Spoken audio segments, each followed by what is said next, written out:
वरन्ताडं नमो सिद्धाडं नमो आयरीयाडं नमो वज्रायाडं नमलोये सवसाउडं। पंच परमेष्टि भगवंतों की, गणाचार्य भगवान विराग सागर जी महामंडराज की, पट्टाचार्य भगवान गुरुवर विशु सागर जी महाराज की,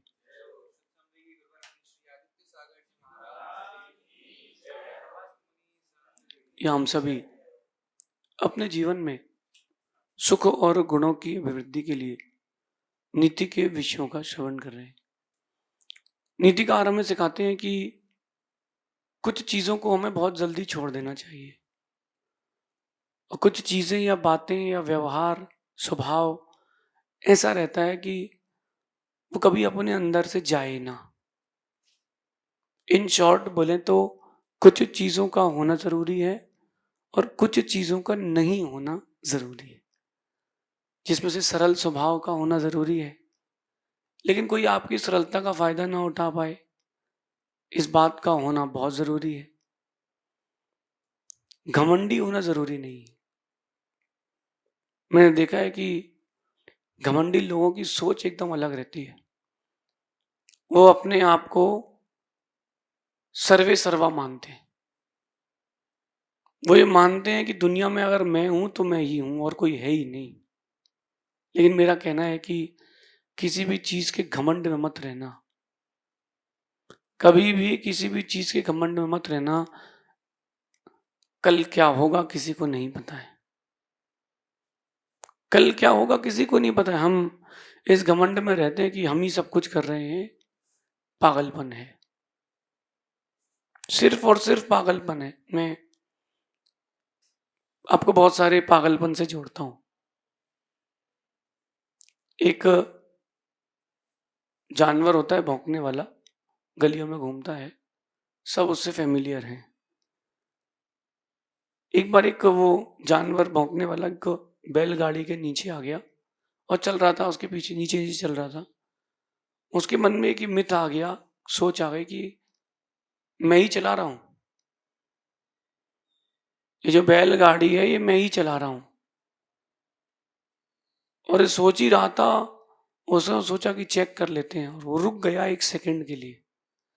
जैसे ही वो रुका उतनी समय बाई लक, बाई मिस्टेक वो बैलगाड़ी भी रुक गई।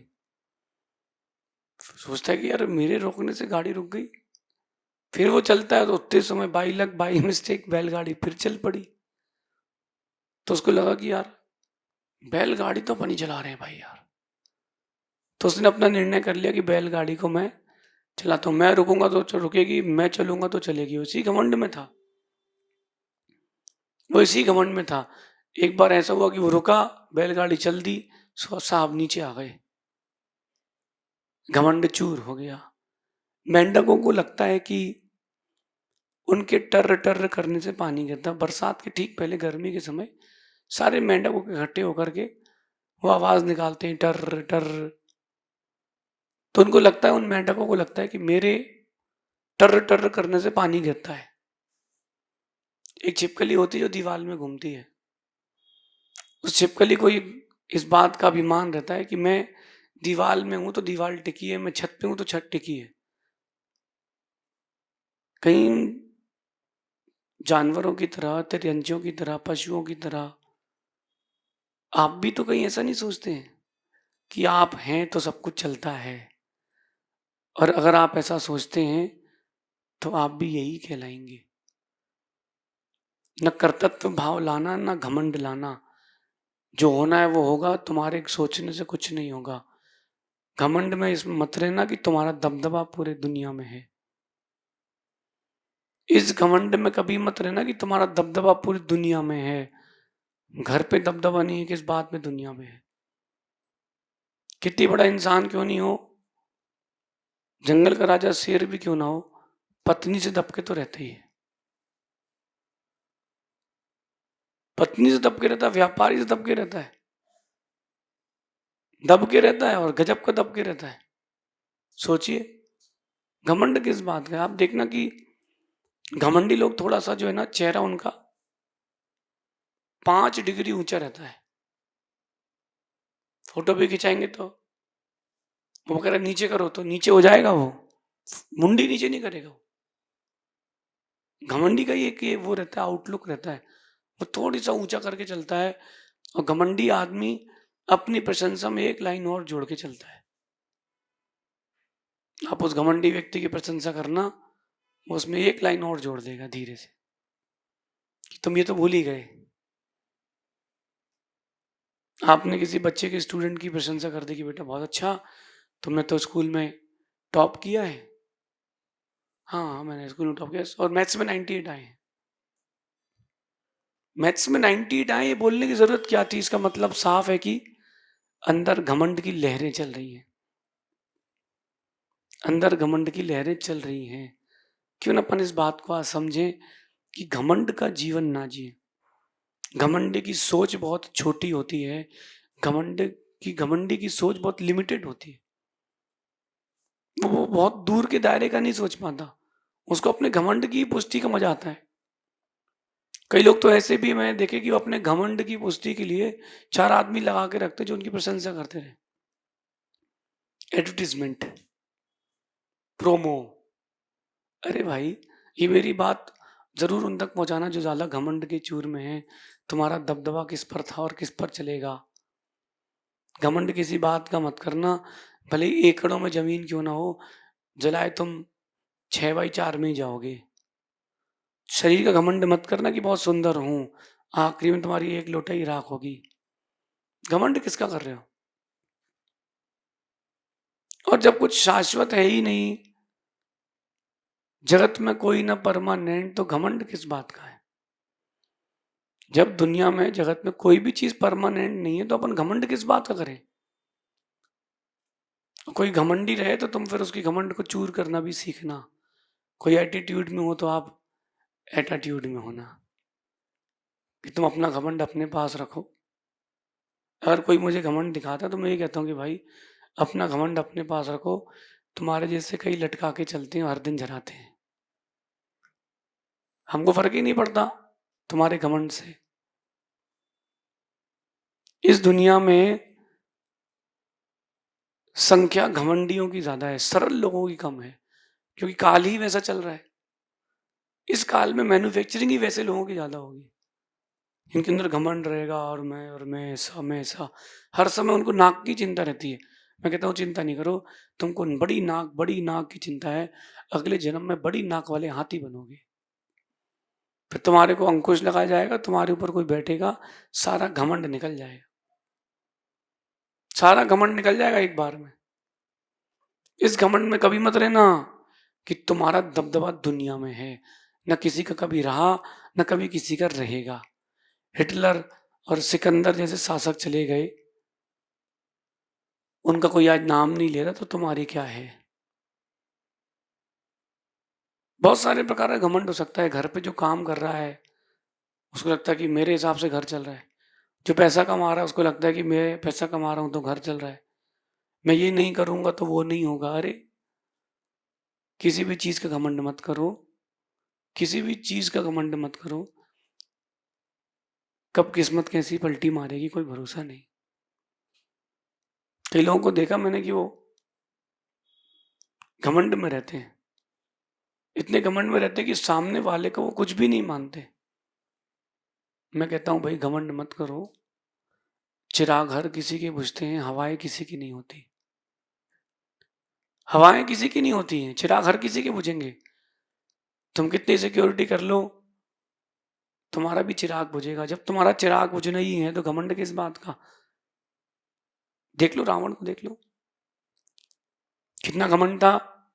मैं त्रिखंडाधिपति, 1 लाख पूत, 1.25 लाख नाती, 18,000 पत्नियां, अक्षौणी सेना, सोने की लंका। लग गई लंका, कर लो घमंड। घमंडी व्यक्ति को जब एक बार धक्का लगता है तो टूट के गिरता है, और फिर उसको क्रोध आता है। रावण ने, जैन रामायण से कह रहा हूं कि रावण ने नियम लिया था कि जो स्त्री मुझे नहीं चाहेगी मैं उसको छूऊंगा भी नहीं, जबरदस्ती नहीं करूंगा। उसको लग रहा था कि मैं सबसे सुंदर हूं, मेरे पास इतना वैभव है, कौन मना करेगा? शेर के ऊपर बब्बर शेर, सीता जी ने मना कर दिया। अब रावण तो अपने घमंड में था कि कर लूंगा, कर लूंगा। जब रावण थक हार गया और नहीं जीत पाया लक्ष्मण को और राम को, तो उसने गुस्से में चक्र छोड़ा। जब उसने चक्र छोड़ा और वो चक्र घूम करके लक्ष्मण के हाथ में आ गया।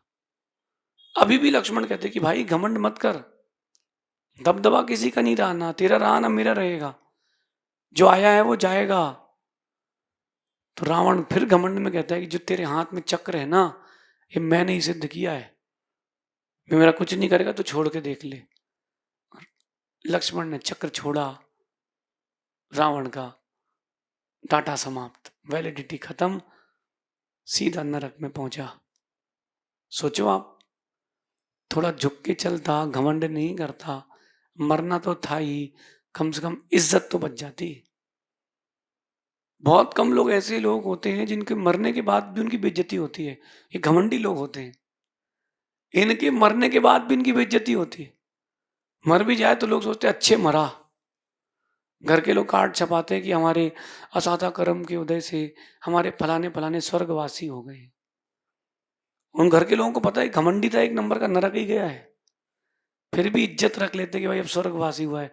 जो लोग बैठने आते हैं, जीमने आते हैं, यही बात करते अब चलो ठीक है, भैया का व्यवहार तो अच्छा हो ही गया था, आखिरी आखिरी में कहना पड़ता है।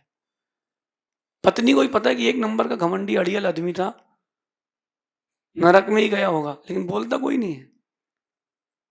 देखो घमंडी रहोगे तो जीते जी तो बेइज्जती होगी, मरने के बाद भी फुल बेइज्जती होगी, रावण की जैसे। घमंडी ना बने, सरल बने। घमंडी व्यक्ति का सोच रहता है कि लोग मुझसे डर कर चलते हैं, जबकि वास्तविकता ये है कि लोग उससे बचकर चलते हैं। अगर आप मुझसे पूछो कि मैं घमंडी लोगों को कैसे क्या मानता हूं, तो मैं घमंडी लोगों को कीचड़ के जैसा मानता हूं।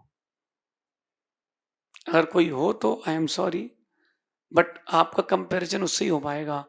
आपका कंपैरिजन सरोवर से, नदियों से, तालाब से, कमल से नहीं हो पाएगा। आपका कंपैरिजन सिर्फ कीचड़ से हो पाएगा। घमंडी आदमी कीचड़ की तरह है, लोग कीचड़ से बचकर चलते हैं। और कीचड़ को इस बात का घमंड है कि लोग मुझसे डर कर चलते हैं। बात समझना, कीचड़ को घमंड इस बात का है कि लोग मुझसे डर कर चलते हैं। कीचड़ को पता नहीं है कि लोग तुझसे बचकर चलते हैं।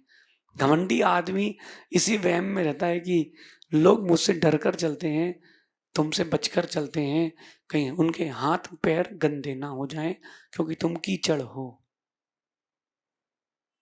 मैंने भी अपनी लाइफ में बहुत सारे ऐसे घमंडी लोग देखे। मैं उनके लिए कहता हूं कि ऊंट तभी तक बढ़ा जब तक पहाड़ के नीचे नहीं खड़ा। ऊंट तभी तक बढ़ा जब तक पहाड़ के नीचे नहीं खड़ा। शेर को भी सवा शेर बब्बर शेर मिलता है, बिल्कुल चिंता नहीं करना। जब तक जिंदगी है तब तक तुम दबदबा बना के रह सकते हो।